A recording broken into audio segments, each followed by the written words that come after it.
இனி தொடர்ந்து எக்ஸ்பிரஸ் சைட்டின் விரைவுச் செய்திகளை பார்க்கலாம்.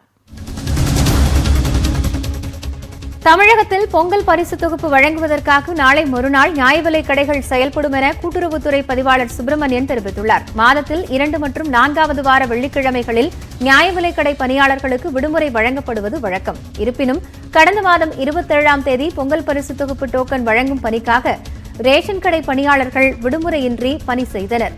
அதேபோல் நாளை மறுநாளும் பொங்கல் பரிசு தொகுப்பு வழங்கும் பணிக்காக ரேஷன் கடை ஊழியர்களுக்கு விடுமுறை ரத்து செய்யப்பட்டுள்ளது. இதற்கீடாக வரும் 16 மற்றும் அடுத்த மாதம் 13ஆம் தேதிகளில் விடுமுறை வழங்கப்படும் என கூட்டுறவுத்துறை பதிவாளர் அறிவித்துள்ளார். ரயில்களில் பயணிகள் கட்டணம் இன்று முதல் உயர்த்தப்படும் என்று வெளியான செய்தியில் உண்மை இல்லை என ரயில்வே அமைச்சகம் விளக்கம் அளித்துள்ளது. கொரோனா கட்டுப்பாடுகளை தொடர்ந்து ரயில் சேவை முழுமையாக இயக்கப்படாத நிலையில் இன்று முதல் ரயில் கட்டணங்களில் முன்பதிவு கட்டணமாக 15 ரூபாய் சேர்க்கப்படும் என செய்திகள் வெளியாகின. இதற்கு மறுப்பு தெரிவித்துள்ள ரயில்வே அமைச்சக அதிகாரிகள் கட்டணத்தை அதிகரிக்கும் திட்டம் எதுவும் இல்லை என திட்டவட்டமாக கூறினர்.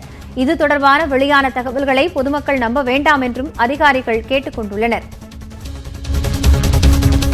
ஆவடியில் லஞ்சம் வாங்கிய புகாரில் பில் கலெக்டரின் உதவியாளரை போலீசார் விரட்டிச் சென்று கைது செய்தனர். திருவள்ளூர் மாவட்டம் ஆவடி மாநகராட்சியில் பில் கலெக்டராக பணியாற்றி வரும் கார்த்திக் பட்டாபிராம் பகுதியில் காலி மனை வரி விதிப்புக்கு லஞ்சம் கேட்பதாக கலைச்செல்வி என்பவர் லஞ்ச ஒழிப்பு போலீசாரிடம் புகார் அளித்தார்.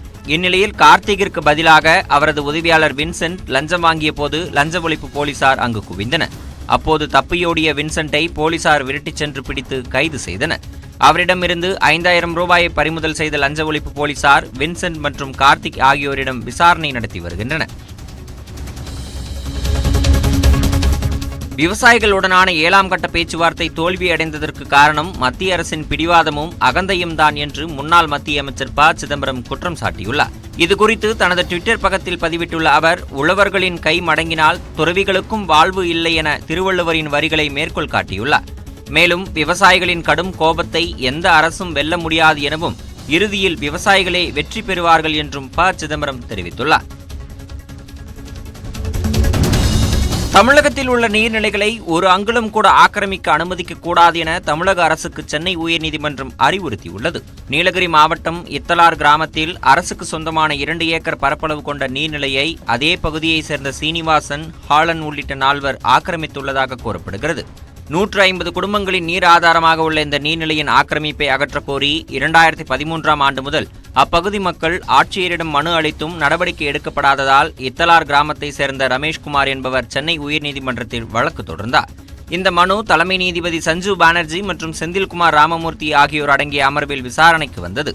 அப்போது நீலகிரி ஆட்சியரிடம் பலமுறை மனு அளித்தும் அதிகாரிகள் நடவடிக்கை எடுக்கவில்லை என குற்றம் சாட்டப்பட்டது.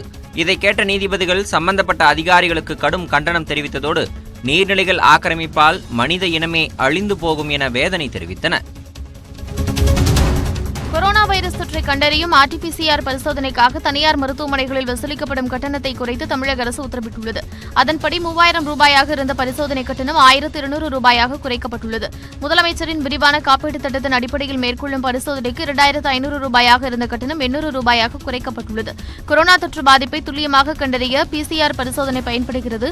ஏற்கனவே டெல்லி உள்ளிட்ட பல மாநிலங்களிலும் PCR பரிசோதனைக்கான கட்டணம் குறைக்கப்பட்டுள்ளது. மருத்துவ படிப்பிற்கு சீட் வாங்கி தருவதாக 1 கோடி ரூபாய் மோசடி செய்ததாக நடிகை சித்ராவின் கணவர் ஹேம்நாத்தை காவல்துறையினர் கைது செய்துள்ளனர். சின்னத்திரை நடிகை சித்ரா கடந்த மாதம் தற்கொலை செய்து கொண்டார். தற்கொலைக்கு தூண்டியதாக அவரது கணவர் ஹேம்நாத்தை காவல்துறையினர் கைது செய்து சிறையில் அடைத்துள்ளனர். இந்நிலையில் மருத்துவ படிப்பிற்கு சீட் வாங்கி கொடுப்பதாக கூறி 1 கோடியே 5 லட்சம் ரூபாய் பண மோசடி செய்ததாக ஹேம்நாத் மீது 2012ஆம் ஆண்டு JJ நகர் காவல் நிலையத்தில் புகார் அளிக்கப்பட்டது. இந்த புகார் தொடர்பாக 2015ஆம் ஆண்டு ஹேம்நாத் மீது பண மோசடி, கொலை மிரட்டல் ஆகிய பிரிவுகளின் கீழ் வழக்கு பதிவு செய்யப்பட்டு விசாரணை நடத்தப்பட்டது. நிலுவையில் இருந்த வழக்கு தற்போது சென்னை மத்திய குற்றப்பிரிவிற்கு மாற்றப்பட்டுள்ளது. மழைநீர் வீணாக கடலில் கலப்பதை தடுக்க நிபுணர் குழு அமைப்பது தொடர்பாக தமிழக அரசு பதிலளிக்க சென்னை உயர்நீதிமன்றம் உத்தரவிட்டுள்ளது. இது தொடர்பான மனுவில் நிலத்தடி நீர் மேலாண்மை இல்லாததால் வெள்ளப்பெருக்கு ஏற்படுவதையும் மழைநீரோடு கழிவுநீர் கலந்து செல்வதையும் தடுக்க முடியவில்லை என்றும் தெரிவிக்கப்பட்டது. மனுவை விசாரித்த தலைமை நீதிபதி சஞ்சீவ் பானர்ஜி அடங்கிய அமர்வு இந்த பிரச்சினை தீவிரமானது எனவும் நிபுணர்கள் கலந்தாலோசித்தால் இந்த விவகாரம் சிறப்பாக கையாளப்படும் என்றும் சுட்டிக்காட்டியது. இந்த விவகாரம் தொடர்பாக வரும் 18ஆம் தேதிக்குள் பதிலளிக்க தமிழக அரசுக்கு உத்தரவிட்டு நீதிபதிகள் வழக்கு விசாரணையை ஒத்திவைத்தனர். மருத்துவ படிப்பில் அரசு பள்ளி மாணவர்களுக்கு 7.5 விழுக்காடு முன்னுரிமை வழங்கப்பட்ட விவகாரத்தில் இடைக்கால உத்தரவு எதையும் பிறப்பிக்க முடியாது என்று சென்னை உயர்நீதிமன்றம் தெரிவித்திருக்கிறது. 7.5 விழுக்காடு முன்னுரிமைக்கு எதிராக தனியார் பள்ளி மாணவர்கள் தொடர்ந்த வழக்கும், தங்களுக்கு முன்னுரிமை கேட்டு அரசு உதவி பெறும் பள்ளி தொடர்ந்த வழக்கும் விசாரணைக்கு வந்தது. அப்போது ஆஜரான அரசு தரப்பு வழக்கறிஞர் மாணவர் சேர்க்கை முடிந்துவிட்டதாகவும் பதில் மனு தாக்கல் செய்ய 2 வாரங்கள் அவகாசம் வேண்டும் என கோரிக்கை விடுத்தார். அகில இந்திய ஒதுக்கீட்டு பிரிவில் திருப்பி அளிக்கப்பட்ட இடங்களில் 20 இடங்கள் 7.5 விழுக்காடு முன்னுரிமைக்கு ஒதுக்கப்பட்டு அதற்கு கலந்தாய்வு நடந்து வருவதாக வழக்கறிஞர் தெரிவித்தார். அதனை ஏற்றுக்கொண்ட நீதிபதிகள் மாணவர் நலனை கருத்தில் கொண்டும் மாணவர் சேர்க்கை நடைமுறைகளுக்கு இடையூறு ஏற்படுத்தும் வகையிலும் எந்தவித இடைக்கால உத்தரவையும் பிறப்பிக்க முடியாது என திட்டவட்டமாக மறுத்துவிட்டனர். 15 நாட்களில் பதில் மனு தாக்கல் செய்ய அரசு தரப்பிற்கு உத்தரவிட்ட நீதிபதிகள் விசாரணையை 3 வாரங்களுக்கு ஒத்திவைத்தனர்.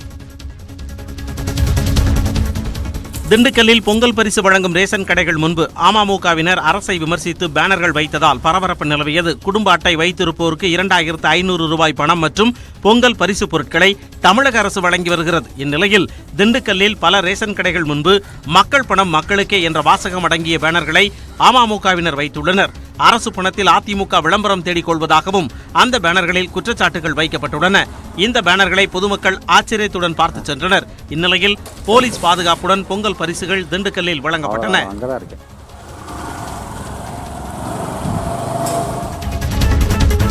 ஒரே நாடு ஒரே எரிவாயு தொகுப்பு இலக்கை அடையும் வகையில் கொச்சி மங்களூரு குழாய் எரிவாயு திட்டத்தை பிரதமர் நரேந்திர மோடி தொடங்கி வைத்தார். 450 கிலோமீட்டர் நீளமுள்ள கொச்சி மங்களூரு குழாய் வழி எரிவாயு திட்டத்தை கெயில் இந்தியா நிறுவனம் உருவாக்கியுள்ளது. இதன் மூலமாக நாள் ஒன்றுக்கு 12 million metric standard cubic metre இயற்கை எரிவாயு கொச்சியில் உள்ள LNG நிறுவனத்திலிருந்து கர்நாடகாவில் உள்ள மங்களூருக்கு கொண்டு செல்லப்படும். இத்திட்டம் 3000 கோடி ரூபாய் செலவில் உருவாக்கப்பட்டுள்ளது. இத்திட்டத்தை காணொலி காட்சி மூலமாக பிரதமர் நரேந்திர மோடி தொடங்கி வைத்து நாட்டு மக்களுக்கு அர்ப்பணித்தார். அப்போது உரையாற்றிய அவர், இந்தியாவிற்கும் குறிப்பாக கேரளா, கர்நாடக மாநில மக்களுக்கு இந்த நாள் முக்கியமான நாள் என்று குறிப்பிட்டார். 2 மாநிலங்களையும் இணைக்கும் இத்திட்டத்தால் பலரது வாழ்க்கை மேம்படும் என்றும் சுற்றுலாத்துறை வளர்ச்சியடையும் என்றும் தெரிவித்துள்ளார். நாடாளுமன்ற பட்ஜெட் கூட்டத்தொடரை ஜனவரி 29ஆம் தேதி முதல் நடத்த நாடாளுமன்ற விவகாரங்களுக்கான அமைச்சரவை குழு பரிந்துரைத்துள்ளதாக தகவல் வெளியாகியுள்ளது. அதன்படி பிப்ரவரி 1ஆம் தேதி மத்திய பட்ஜெட் தாக்கல் செய்யப்படும் என்றும் கூட்டத்தொடர் 2 கட்டங்களாக நடைபெறும் என்றும் கூறப்படுகிறது. முதற்கட்டமாக ஜனவரி 29ஆம் தேதி முதல் பிப்ரவரி 15ஆம் தேதி வரையும், 2ஆம் கட்டமாக மார்ச் 8 முதல் ஏப்ரல் 8ஆம் தேதி வரையும் பட்ஜெட் கூட்டத்தொடர் நடைபெறும் என்று எதிர்பார்க்கப்படுகிறது. மக்களவை, மாநிலங்களவை இரண்டுமே நாள் ஒன்றிற்கு 4 மணி நேரம் மட்டுமே செயல்படும் என்று கூறப்படுகிறது. கூட்டத்தொடரின் போது அனைத்து விதமான கொரோனா முன்னெச்சரிக்கை நடவடிக்கைகளும் பின்பற்றப்படும் என்றும் மத்திய அரசு வட்டாரங்கள் தெரிவிக்கின்றன. பிரிட்டன் பிரதமர் போரிஸ் ஜான்சனின் இந்திய பயணம் திடீரென ரத்து செய்யப்பட்டுள்ளது. வரும் 26ஆம் தேதி இந்திய குடியரசு தினத்தன்று நடைபெறும் நிகழ்ச்சியில் பங்கேற்க டெல்லிக்கு வரும்படி பிரிட்டன் பிரதமர் போரிஸ் ஜான்சனுக்கு இந்திய பிரதமர் மோடி அழைப்பு விடுத்திருந்தார். பிரதமர் மோடியின் அழைப்பை ஏற்று சிறப்பு விருந்தினராக போரிஸ் ஜான்சன் பங்கேற்க ஒப்புக்கொண்டதாக கடந்த டிசம்பர் மாதம் அறிவிக்கப்பட்டிருந்தது. இந்நிலையில் பிரிட்டனில் உருமாறிய கொரோனாவின் பாதிப்பு மிக வேகமாக பரவி வருகிறது. அந்நாட்டில் கடுமையான ஊரடங்கும் அமல்படுத்தப்பட்டு வருகிறது. உருமாறிய கொரோனா பரவல் அசுர வேகத்தில் இருப்பதால் போரிஸின் பயணம் ரத்து செய்யப்படுகிறது. விஜய் நடித்த மாஸ்டர் திரைப்படத்தின் ப்ரோமோவை படக்குழு வெளியிட்டுள்ளது. லோகேஷ் கனகராஜ் இயக்கத்தில் விஜய் நடித்துள்ள மாஸ்டர் திரைப்படம் வரும் 13ஆம் தேதி திரைக்கு வருகிறது. ரசிகர்கள் மத்தியில் இத்திரைப்படம் எதிர்பார்ப்பை ஏற்படுத்தி இருக்கும் நிலையில் 10 நொடிகள் ஓடக்கூடிய ப்ரோமோ வெளியாகியுள்ளது. தமது கல்லூரி தோழர்களுடன் விஜய் நடனமாடும் காட்சிகள் இதில் இடம்பெற்றுள்ளன.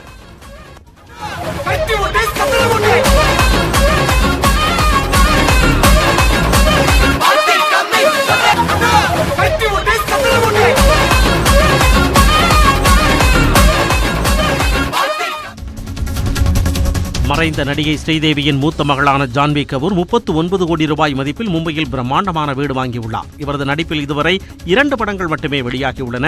அடுத்ததாக தோஸ்தானா 2, ரூஹி அப்சானா போன்ற படங்களில் நடிக்க ஒப்பந்தமாகியுள்ளார். இந்நிலையில் ஜூஹு பகுதியில் 3456 சதுரடியில் 3 அடுக்குகளை கொண்ட பிரம்மாண்ட வீட்டை ஜான்வி வாங்கியுள்ளார். லோகன்வாலா பகுதியில் தற்போது தனது தந்தை போனி கபூர் மற்றும் தங்கையுடன் வாழ்ந்து வரும் ஜான்வி விரைவில் இங்கு குடியேறுவார் என கூறப்படுகிறது.